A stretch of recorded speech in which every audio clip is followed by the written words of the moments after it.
Hi there, it's Matt here, and welcome back to the podcast.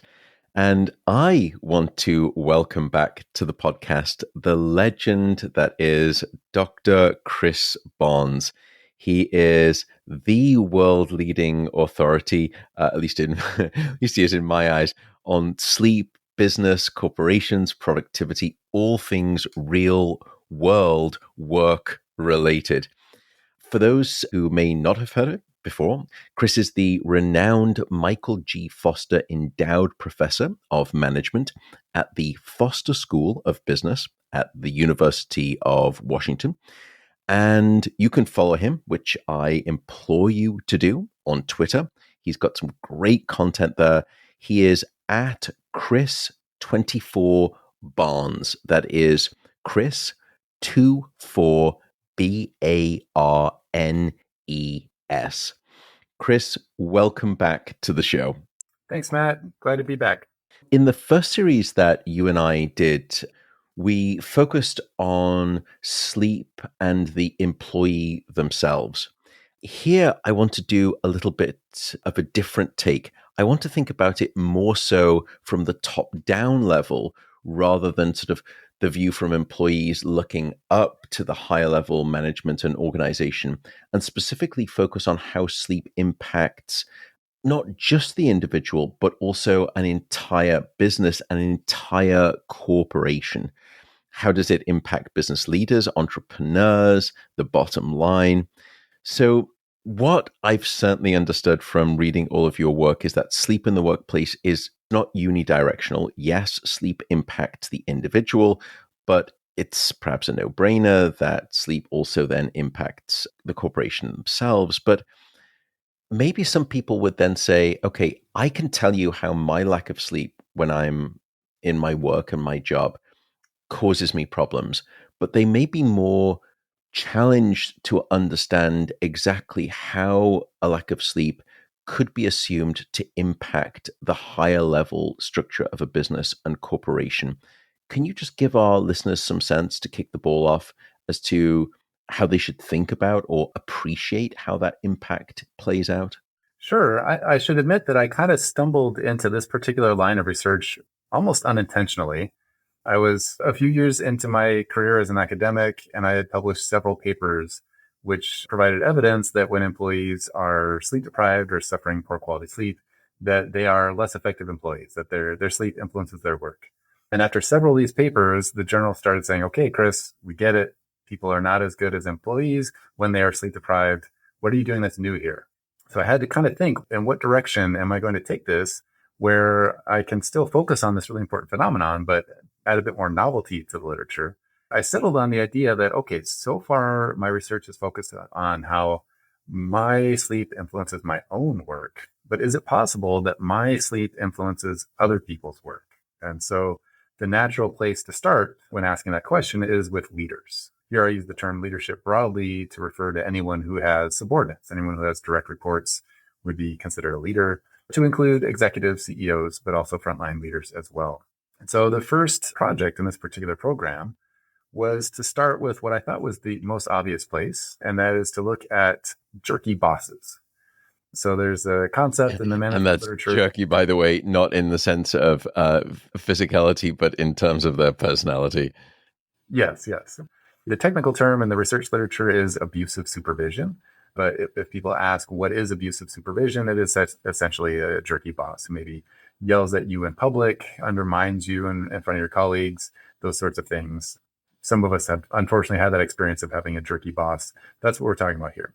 So historically, much like the behavioral ethics literature looked at things, the leadership literature also took a perspective that good leaders are good and bad leaders are bad, and never the twain shall meet. And maybe there are some things that we can do to slowly turn a bad leader into a good leader. But once you're a good leader, you're just a good leader. In this line of research, I said, okay, but there is some slight evidence in literature that there's variability around that maybe the same leader could be a jerky boss or a less jerky boss or even a nice boss on different days. So let me pick that ball up and run with it a bit.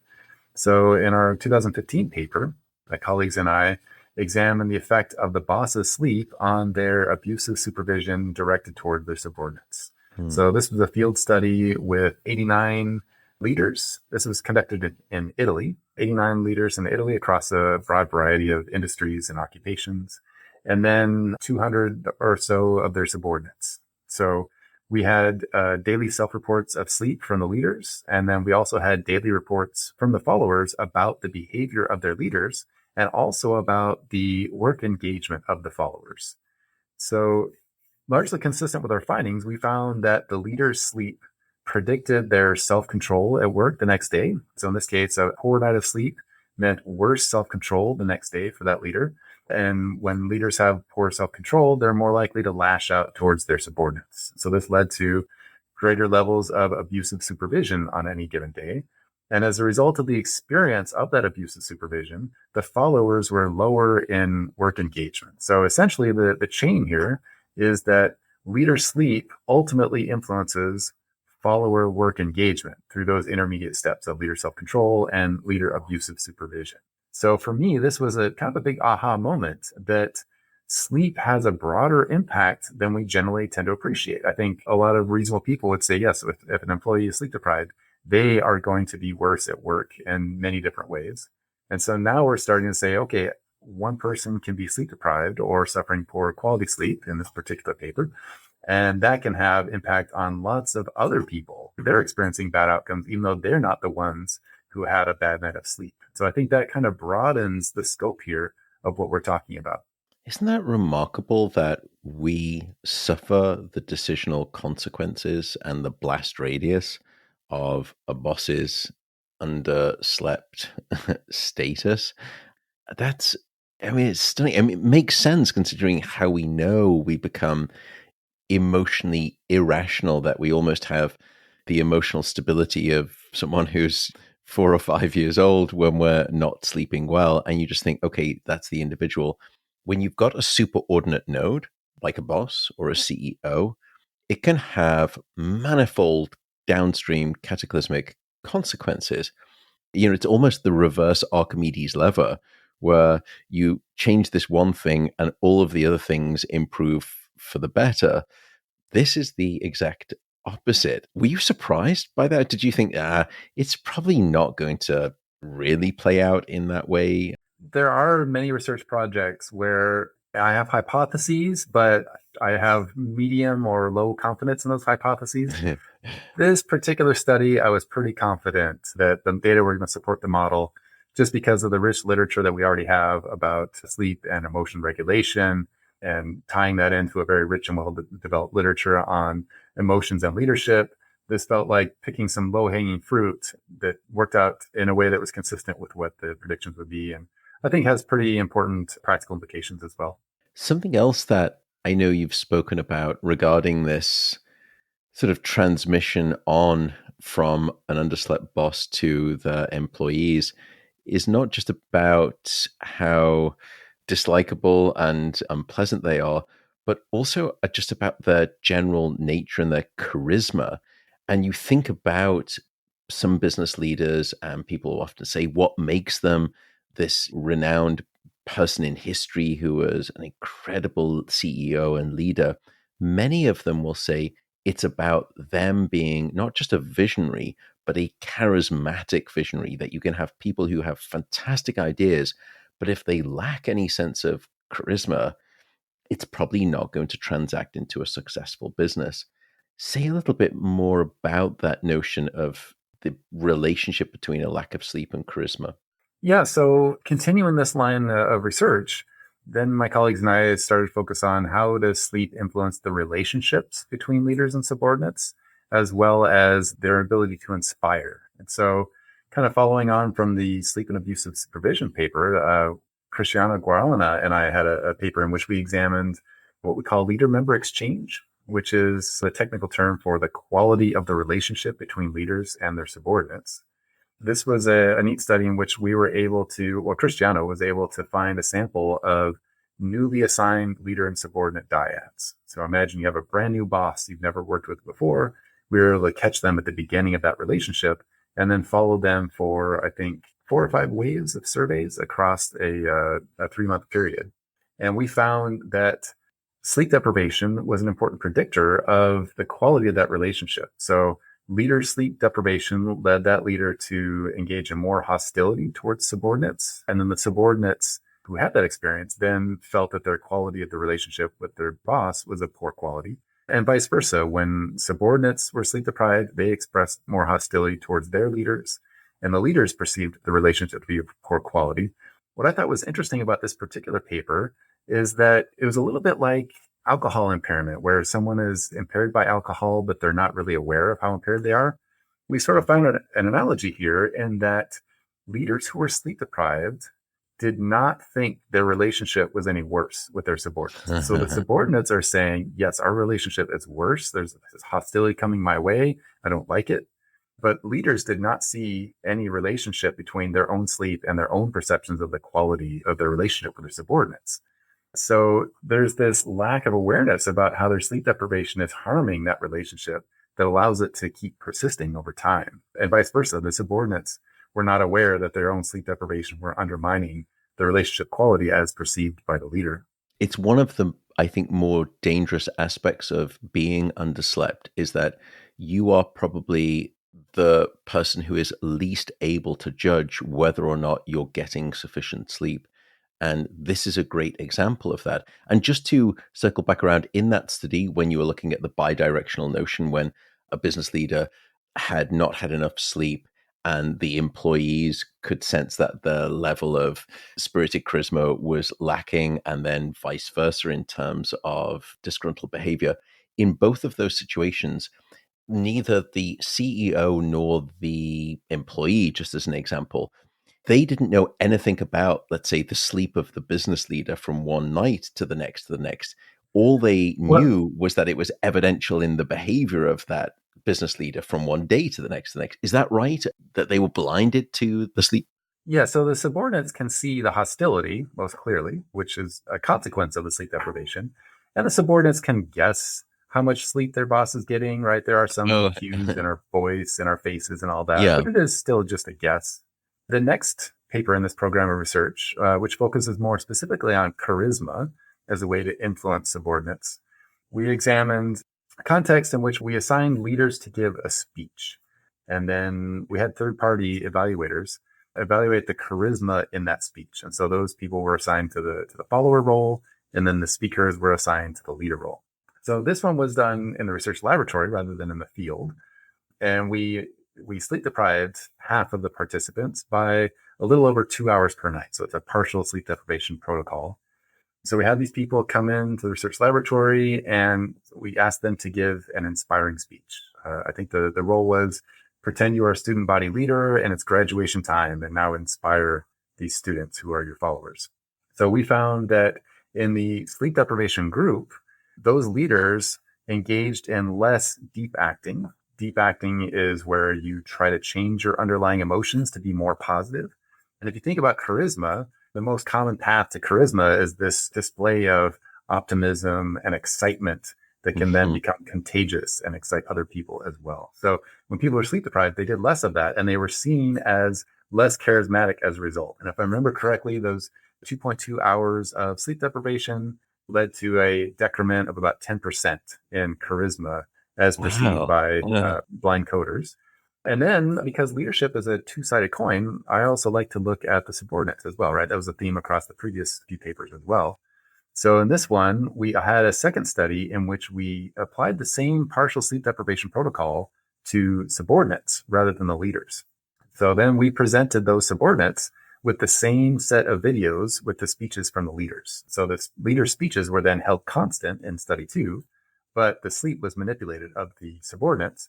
And so then we asked those subordinates to rate their own mood and to evaluate the charisma of the person in the video. And so we found that on average, sleep deprived subordinates, they were in worse moods, and those moods colored their evaluation of the charisma of the leaders, such that, again, that same just over 2 hours of sleep deprivation in one given night was associated with the followers rating their leaders as 10% or so less charismatic, even though the content of the leader was exactly the same for all the followers, right? They just saw less charisma in that speech.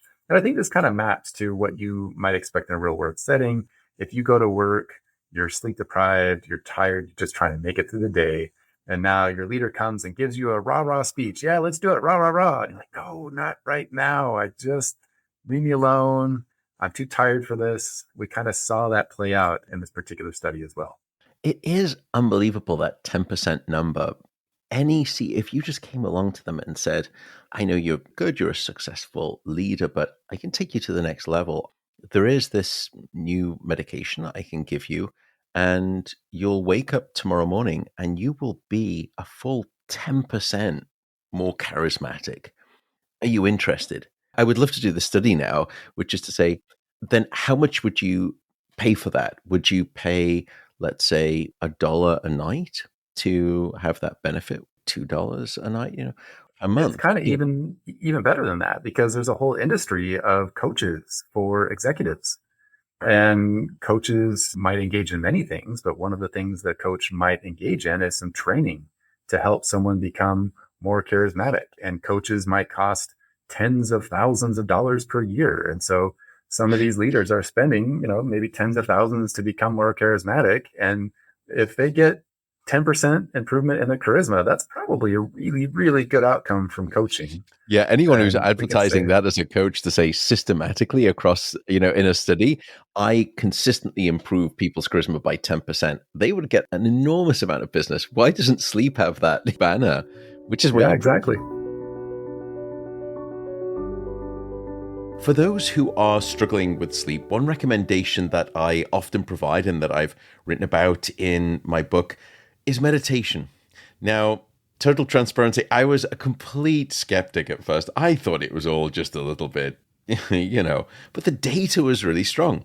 So I tried it, and that was 7 years ago now. And I've since been meditating for 10 minutes before bed every night. The app that I've been using is called Calm. And I've decided to partner with them here for this podcast. And Calm have agreed to offer a full 40% off its premium subscription service to you, the listener. And if you want to get that 40% off, you can just visit calm.com/Matt Walker. And I have used my own subscription code to renew my membership. So that is calm.com/Matt Walker, and you'll get 40% off. So you can give it a try if you like. One of the things that I want to move on to now comes back to something that you and I touched on in our first podcast, which is this notion of the social fabric of an organization and aspects of morality and immorality. There has been, I think, a very clear exposure, maybe in just the past 5 years or even the last 2 years, of whistleblowers regarding really toxic work cultures. And that has led to high level executives being fired. It's led to very public displays of admitting those problems and saying, here are all of the ways that we're going to risk mitigate against that type of toxic, almost citizen like nature in our corporations. You are ahead of the game in this sense regarding sleep because you've published some work concerning something called organizational citizenship behavior. Tell me a little bit about what that concept means, why anyone who has a business should be caring about the notion of organizational citizenship behavior, and then maybe something about how sleep or a lack thereof can distort that type of citizenship behavior. So, organizational citizenship behavior is actually one of the core concepts in the management research literature because it's an important category of behaviors that you really want your employees to engage in. So, what we call task performance, think of that as essentially what is in your job description, or maybe a bit beyond what is in your job description, but it is the thing that you're being evaluated on. Like if we come up with key performance indicators, your task performance will be directly tied to those KPIs. Organizational citizenship behavior is the other stuff that's really important for people to do, but would not be captured by task performance, probably would not be captured by annual evaluations in most cases.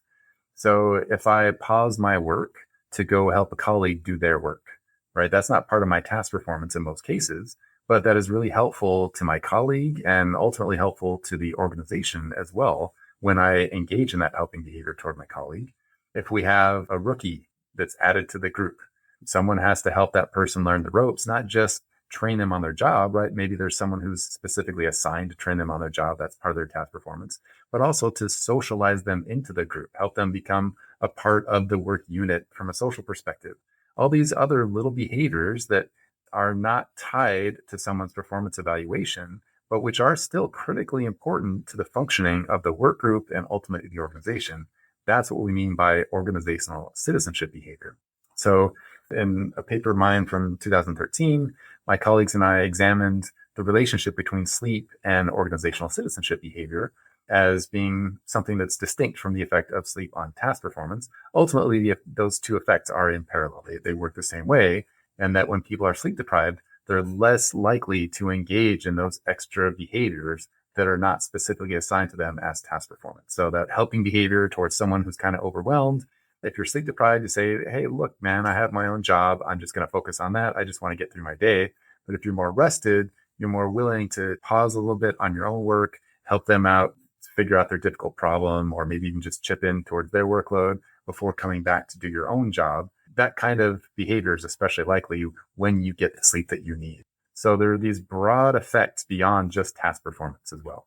And I suspect this is a non trivial component when you think as a company about another problematic issue called retention, which is yes, in this day and age, if you're a really cutting edge company and you're one of the forefront companies in that domain, it's hard to hire the best people and you take a lot of time to do that.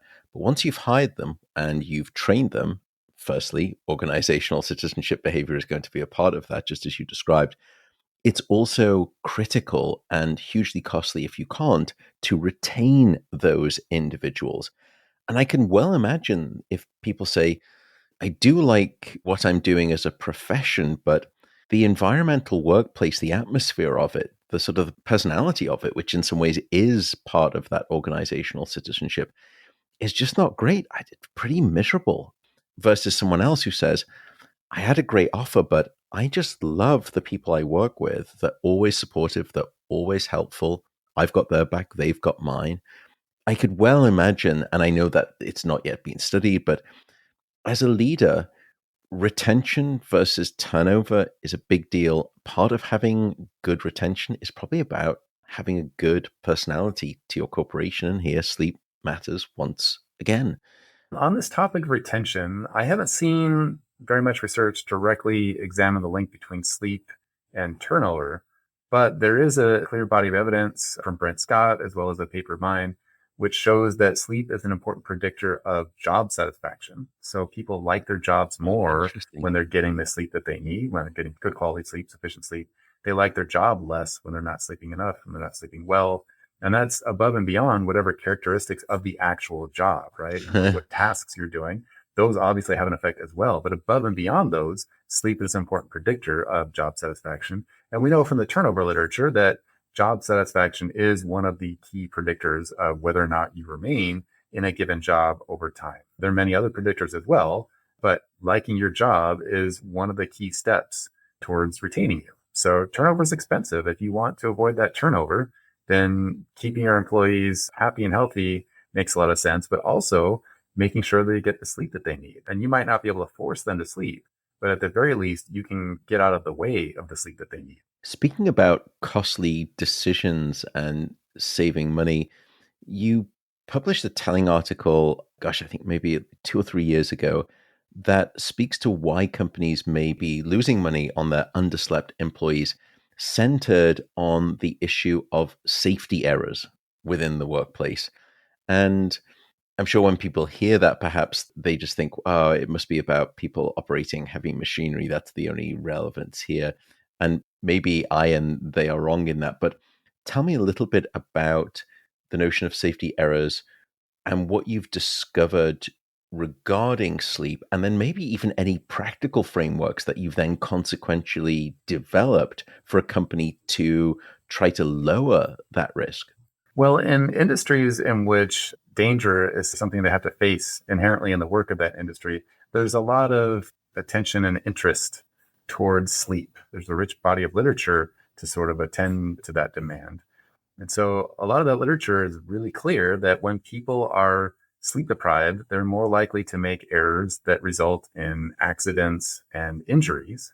There's a relatively recent paper that was really neat that examined safety behaviors. So some safety behaviors are like rules and they must be followed. And some safety behaviors are a bit more voluntary, going maybe a little bit more above and beyond what is required.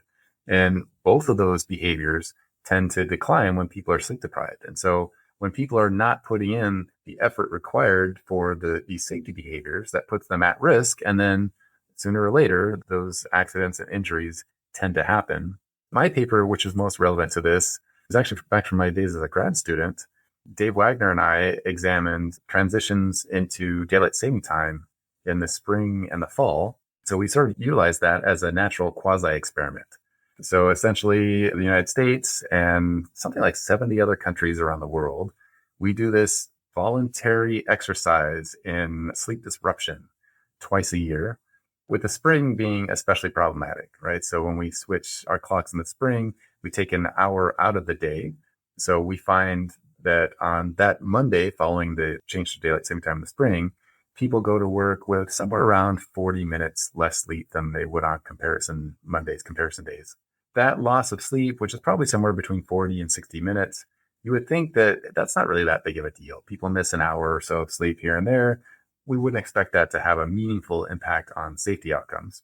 Well, Dave and I examined a large archival database of mining injuries. So in the US, there's a law that all injuries must be reported in mining conditions.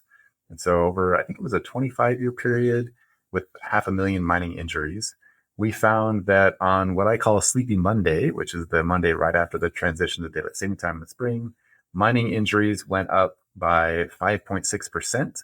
And the severity of those injuries as measured by number of lost work days, that went up even more, like something crazy like 50%. In the fall, we did not see a parallel effect. We didn't see a change in sleep in the fall, and we didn't see a change in the number of work injuries in the fall. So in the fall, in the Northern Hemisphere, there you're going to be gaining at least the opportunity to get an Yes. extra hour of sleep. Whereas Yes. in the spring, and this is a manipulation that in sleep science we use quite a lot, where we use the daylight savings time transition as a very subtle manipulation of just saying, well, what happens when you even just lose 1 hour of sleep opportunity or gain it? We typically see stronger effects in the spring transition where it is non-negotiable that you have to lose an hour of sleep. Whereas in the autumn, in the fall, you have the opportunity to get an extra hour of sleep. But often there, we can see that sometimes people don't take the opportunity because they think, well, that means we can just watch one more show of Netflix. So they end up going to bed a little bit later. So no wonder the effect may be predicted to be less robust in that direction, which I think is what you were saying before I rudely interrupted you that you found here. Yeah, definitely. And I think across the research literature, there are some ambiguous effects for the fall. Is our sleep disrupted in the fall or not? I've seen different studies kind of go different ways on that. But in the spring, it's pretty unambiguous that the change in the spring leads to that hit to our sleep, which produces so many other harmful effects. In this case, work injuries. And work injuries in a mining setting, this is not a minor thing, right? Some of Right. these are fatalities, some of these are severed limbs, some of these are life-altering injuries. And if even that 1 hour effect has this powerful effect, what would happen when people are 2 hours sleep deprived, 4 hours sleep deprived, maybe if an all nighter? What kinds of risk are we taking on from a safety perspective? It's kind of scary when you think about it. It's more than scary. And again, if you want to be cold hearted about it, I mean, there you're speaking about tragic things that alter the course of someone's life and maybe their entire family. But for a business, if you want to think just pounds and pennies or, dollars and pennies, that's going to be a very costly consequence to you.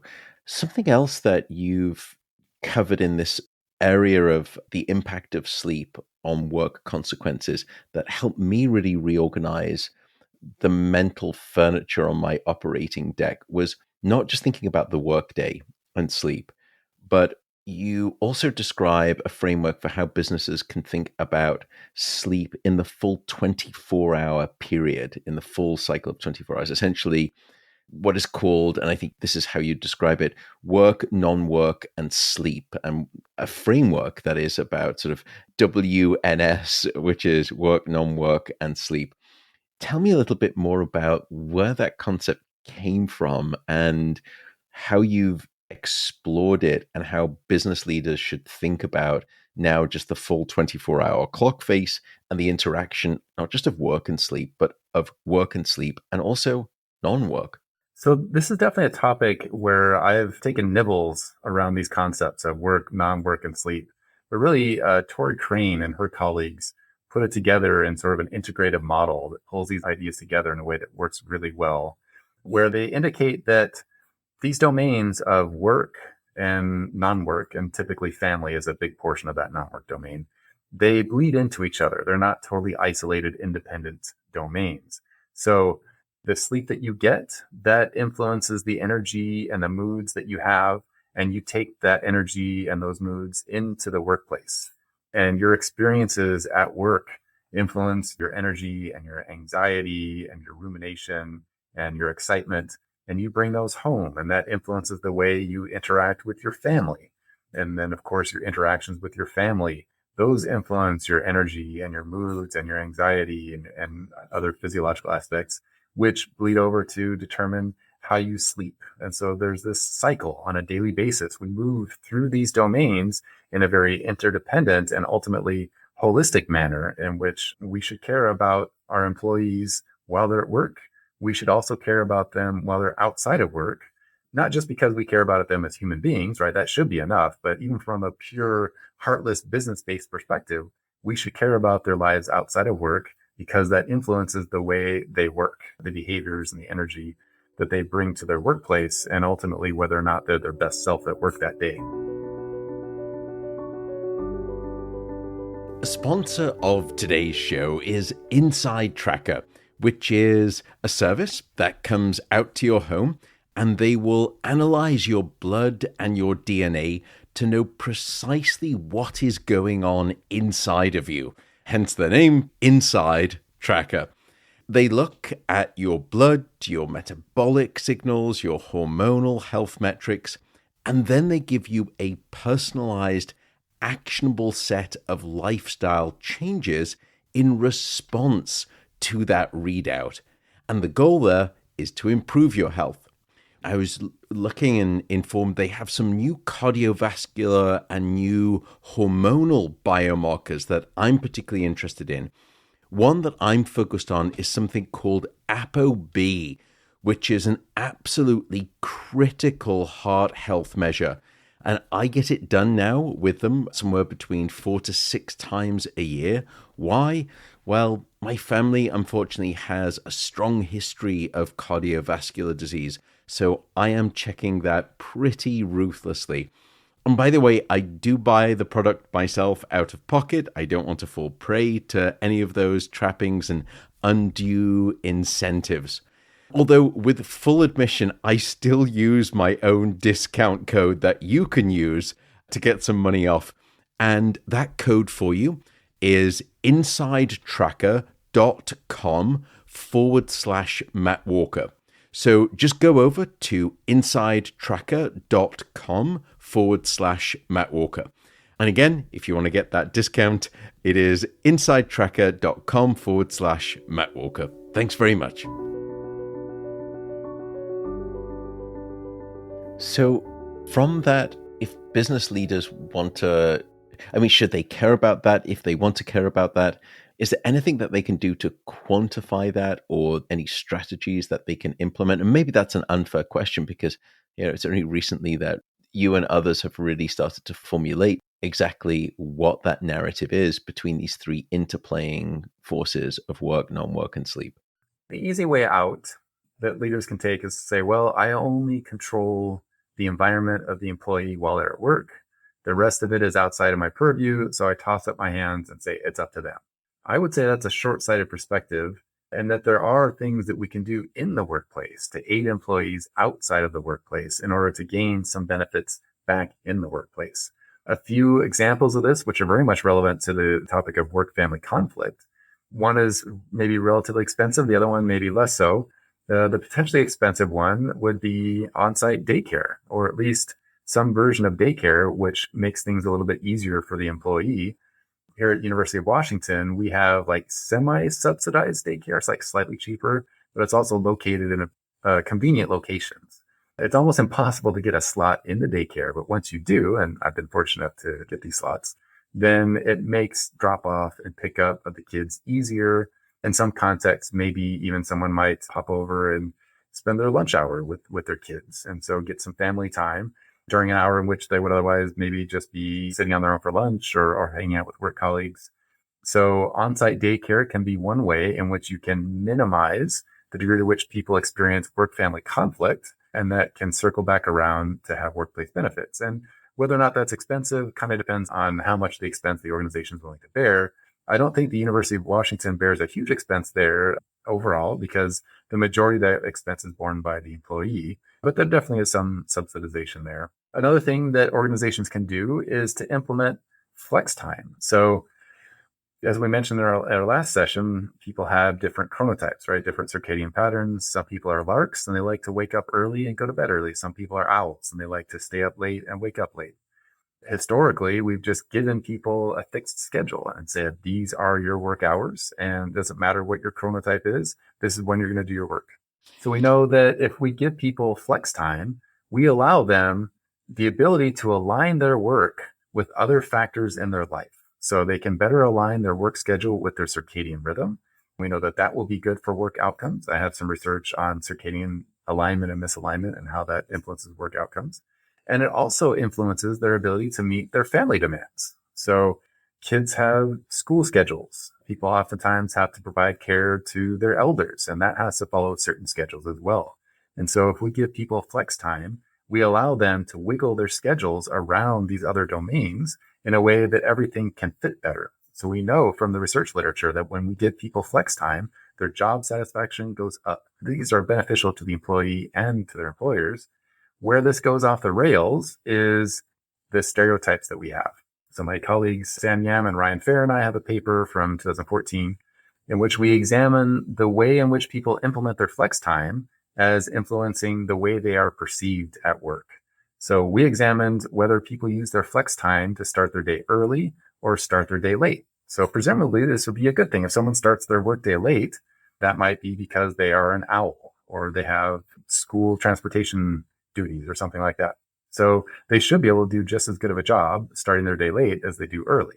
Across a series of studies, we find that holding constant or controlling for the amount of work that the employee does, as well as the quality of the work that the employee does, parsing those out of the equation, there's still an effect of what time they choose to start their day on perceptions of how conscientious they are and ultimately of their performance ratings. So we find that because supervisors, leaders, on average, they tend to have a stereotype that larks and people who start their day early are better than people who start their day late. Those supervisors tend to give higher performance ratings to people who start their day early. And we do find that this effect is stronger for supervisors who are themselves larks. So a leader who's a lark will think that other larks are good and rate them accordingly. Leaders who are owls, I think they kind of get that, okay, there's more than one way to live your life, and being a lark or an owl, either one is okay. And so we don't see any significant differences in the ratings that they give. But leaders who are larks, they are one of the barriers to implementing flex time, because you can have a flex time policy, but if people get penalized for starting their workday later, they're not going to do it. And so now you're losing the power of flex time, and you might even just lose the whole policy because nobody's using it anyway. It's so interesting, the inherent biases created in part by biology. And now I'm thinking, to come back to your notion of owls and larks and that view that business usually has, I would often say, well, maybe the early bird catches the worm, but the second mouse gets the cheese. And don't underestimate your night owls. I also then want to think about employees who are interviewing with businesses and They know that they are very night owl like, and it's a really important thing for them. At the end of the interview, perhaps the interviewer, if they're savvy, they'll say, "Thank you for that. And do you have any questions for me?" I almost now want to brute force a question that's mandated, which says, "Well, can I ask you what your chronotype is? Are you a morning type, evening type, or somewhere in between?" And Mm. therefore, if the and this is this is probably never going to happen, but if the boss says, "Oh, I'm a morning person, I love it," and you know that you're someone who really would prefer to go to bed at 2 a.m. and wake up at 10, but you could probably manage midnight to 7:38, and as long as they're okay with you being in work by 9, that's great. I always want to brute force the system towards that direction, but let me stop with my pontificating and Well, if I fantasizing. can kind of continue that thought for a moment, my colleague Stefan Bulk and I, and some other colleagues, we have a theoretical paper that's coming out soon in which we talk about contexts in which leaders and their subordinates may have different chronotypes. And how do we deal with this? The easiest situation is where everyone's a lark or everyone's an owl. Okay, that's pretty clear. Then we can just align our schedules and then that won't have any problematic effect there. But what's more common is there's going to be variability across not only between the leader and one follower, but even between the followers themselves. So in a team of six, you might have people that have six pretty different points along that continuum from larks to owls. So how do we do this? And I think what's easy to spot is how this is potentially a problem. That when you have this diversity in chronotypes, you're going to have conflict. So Right. there's a few different potential solutions here. One that we've looked at actually empirically is to have leaders engage in what we call temporal leadership. That's actually a concept that already existed. We just kind of picked it up.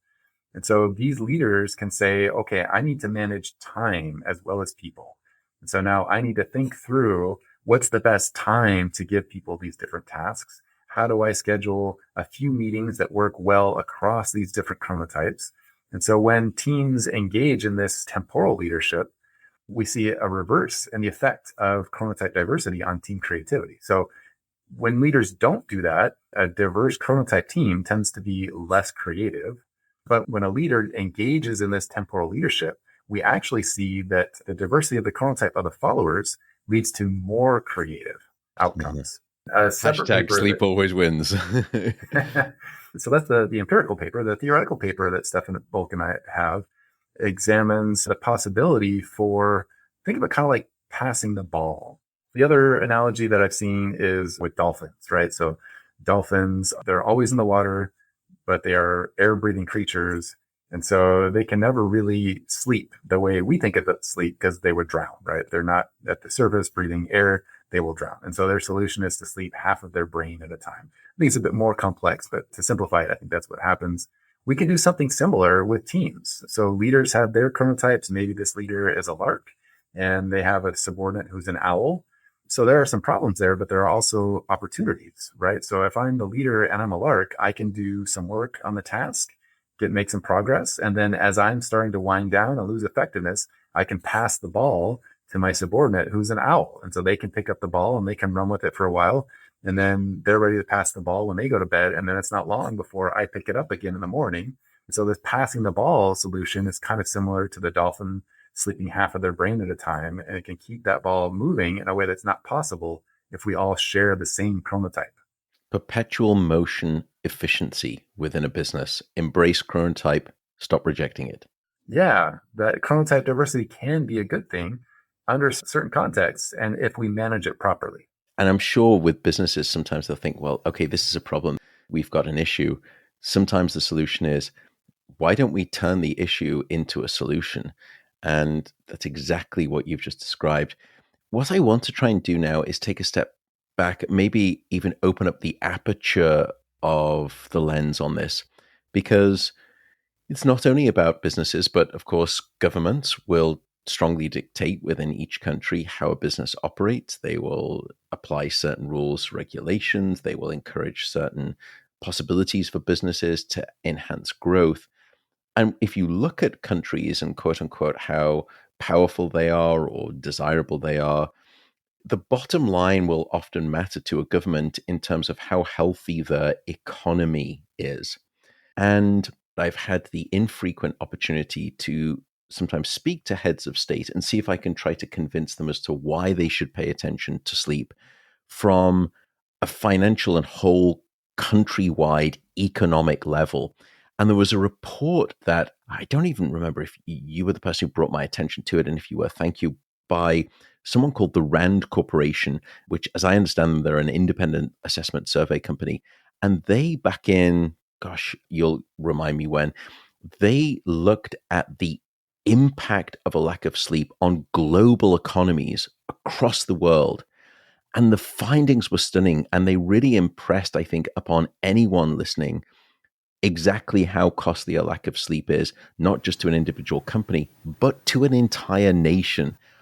Could you better enunciate and explore to whatever degree you wish what that assessment and paper was about and any of the key insights that you think are most relevant? There are multiple papers that have engaged in this kind of exercise. I think this Rand paper is probably my favorite out of that set, with Wendy Troxel and her colleagues doing a really diligent job of working through some of these She's equations. great, isn't she? She's just so Yeah, fantastic. absolutely. So, to get the best possible estimate, ideally, what we would do is randomly assign half of the companies in a country to be sleep deprived and say, okay, everyone in this company, why don't we cut your sleep in half? And the other companies, we would just let them sleep as they are normally, or maybe even improve their sleep. And then we would compare the financial performance of those two sets of companies.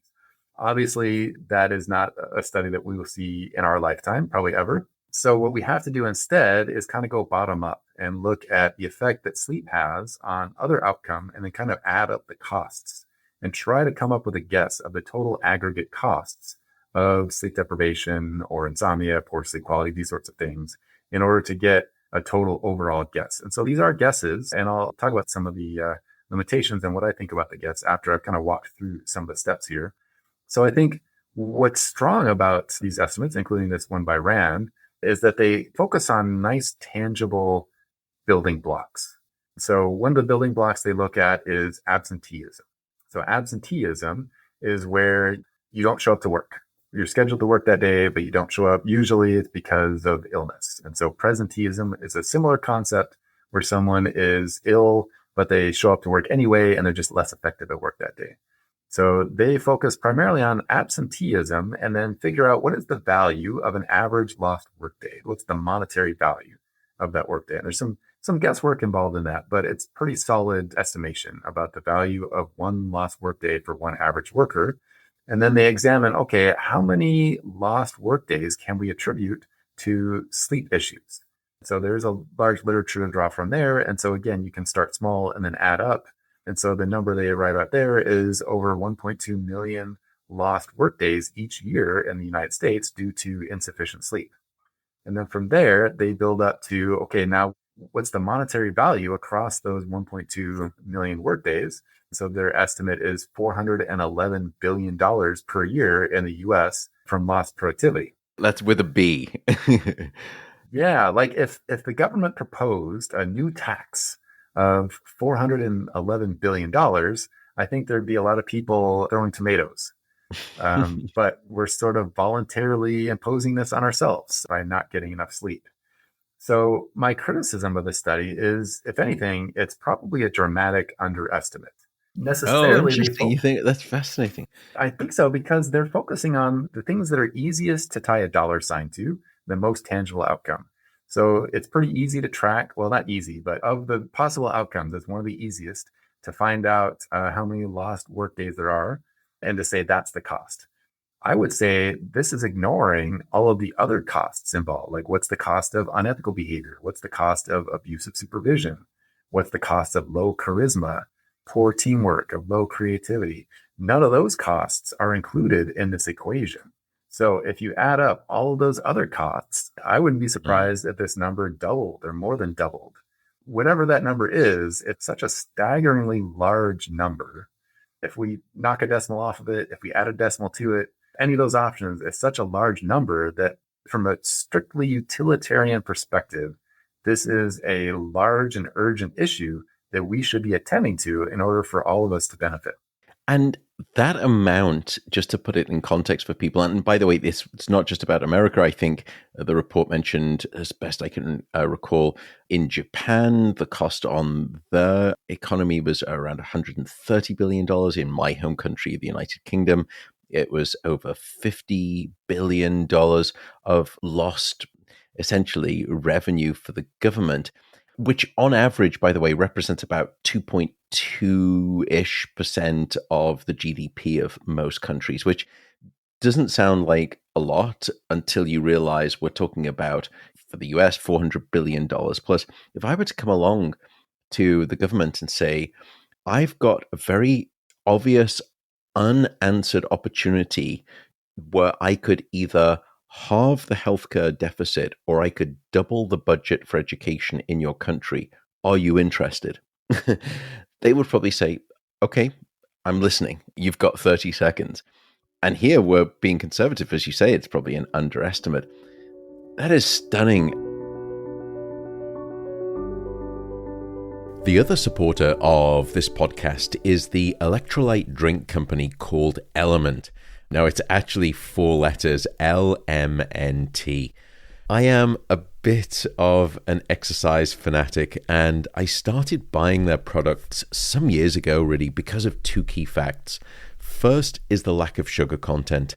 Element has no sugar. It also has no colorings, no artificial ingredients, which is unlike many of the other mixes out there that I was shopping. The second is because of the founders, who have some serious years of biochemistry experience under their belts, and they know what they're doing. So if you want to give it a try, just go to drinklmnt.com/Matt Walker, and you will get 8 free sample packs on any order that you place. Once again, that is drinklmnt.com/Matt Walker. Staying on the topic of the government itself, in many countries who are fortunate enough, the government that is in place is the one that we as a collective, as a population, have voted in. And one of the ways that insufficient sleep can impact this level of government structure is both not just how you vote, but even more specifically, if an individual even decides to turn out and vote or not vote. And as we've seen in the US, those decisions can potentially make a big difference to the outcome of the contest, as it were. It can be the swinging decision that slides a vote. There was some work that I know you've discussed in some of your reviews, that part of that swing pendulum force that can change you from voting to non-voting, and maybe I have this wrong, is the idea of sleep. Tell me about that and tell the readers about that. It's so interesting. Yeah, so this is a paper by Holbein and colleagues from 2019 in Nature Human Behavior. And it's a multi-study paper which examines the question from different empirical angles. My favorite of their studies is their regression discontinuity study. So what they do is they look at a time zone. So the edge of a time zone is an abrupt temporal transition. So the western edge of a time zone, we see the sun rises the latest and stays up the latest. So you get more light in the evening, less light in the morning. And the eastern edge of a time zone is the opposite. More light in the morning, less light in the evening. So you can look at a time zone, and either side of that time zone, there's quite a difference in the distribution of daylight. And we know from other research that that impacts their sleep. There's a paper using that design, which looks at sleep as the outcome, that finds that on either side of a time zone border, there's a difference of about 21 minutes in sleep on an average night. Unlike the daylight savings time, which is already a very subtle difference, 1 hour of extra sleep opportunity versus 1 hour of lost sleep opportunity, this is even more subtle, where you're looking at amounts of maybe 20 to 30 minutes of sleep difference. And you're saying, okay, could that really make a difference to anything meaningful? It sounds like a stretch. However, and I'll let you continue. The Giantella paper from a few years back found that difference of 21 minutes of sleep. And so Holbein and colleagues, they picked up the ball from there and said, okay, well, if the difference in geography influences sleep, could it influence voter behavior?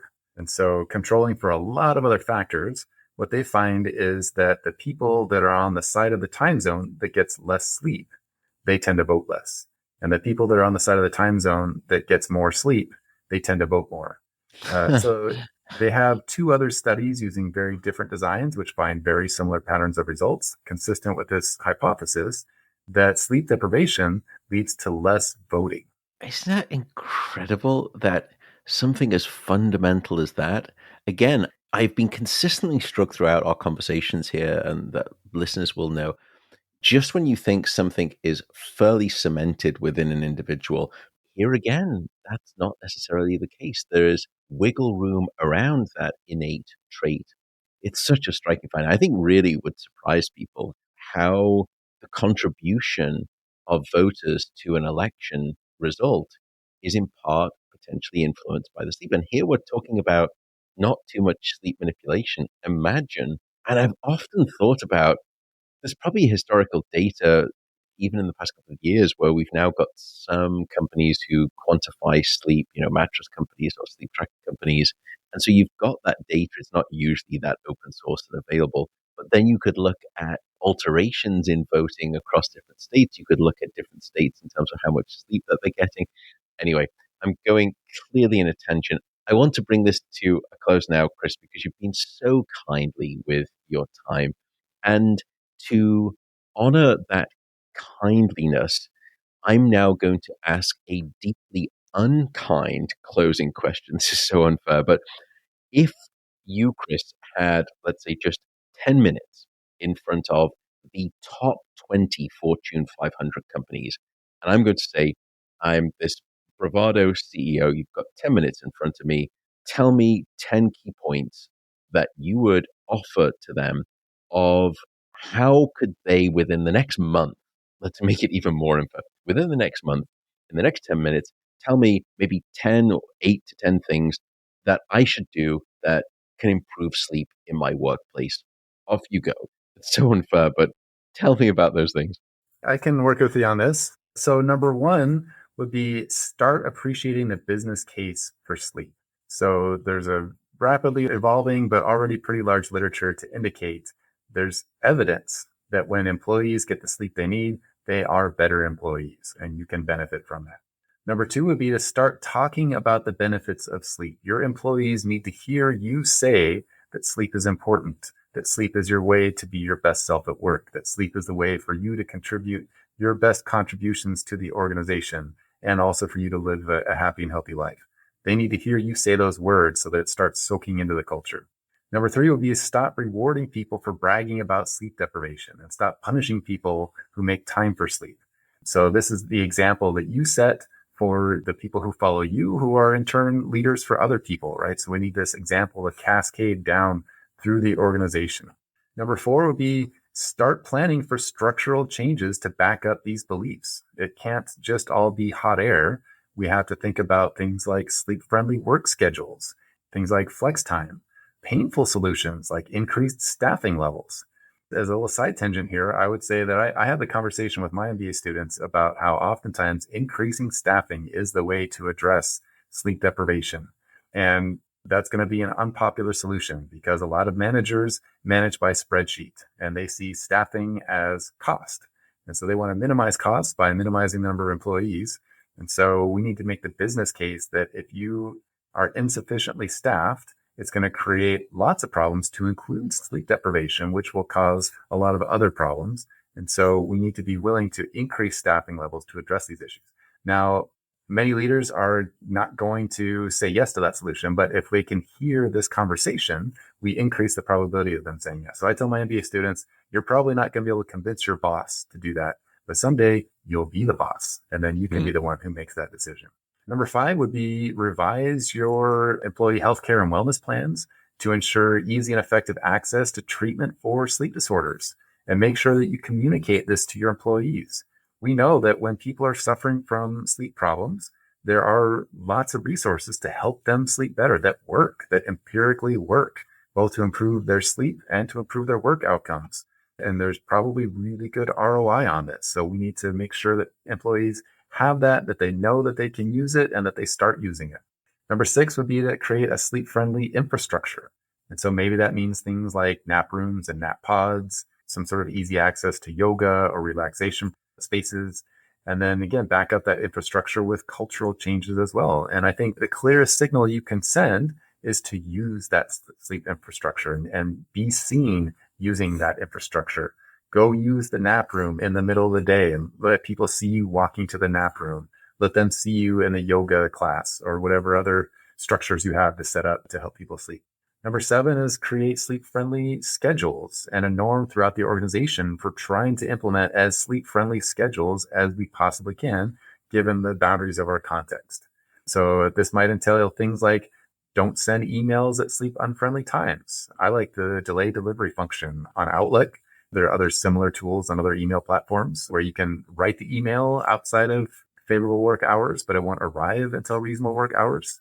We can work with employees to use flex time and allow them to use their schedules to map well to their own circadian rhythms and their family demands, and make sure that we spread the message that, hey, using your flex time to start your day late, this is okay. Leaders don't punish them for doing that. That's okay. That's them optimizing their lives so that they can optimize themselves as employees for us too.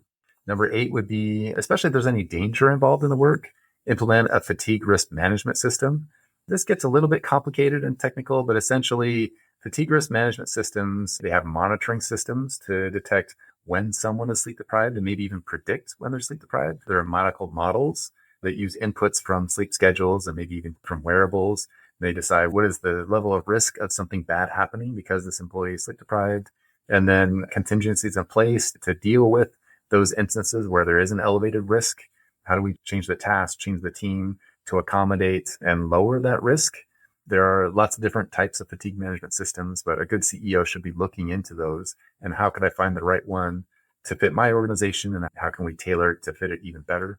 Number nine would be ask your frontline employees and middle level managers for input on how do we improve sleep in this organization. You as the boss are probably not going to have all the good ideas. You probably have some, but there might be some things that you didn't even know were problems. You didn't even know were solutions. And by tapping into all those other brains, you can get some good solutions. And then the last one is number 10, implement all the cheap and easy technical solutions. You can implement amenities almost right away, like cognitive behavioral therapy for insomnia, maybe the blue light filtering glasses, as I indicated, maybe even closed loop acoustic stimulation for some of your employees.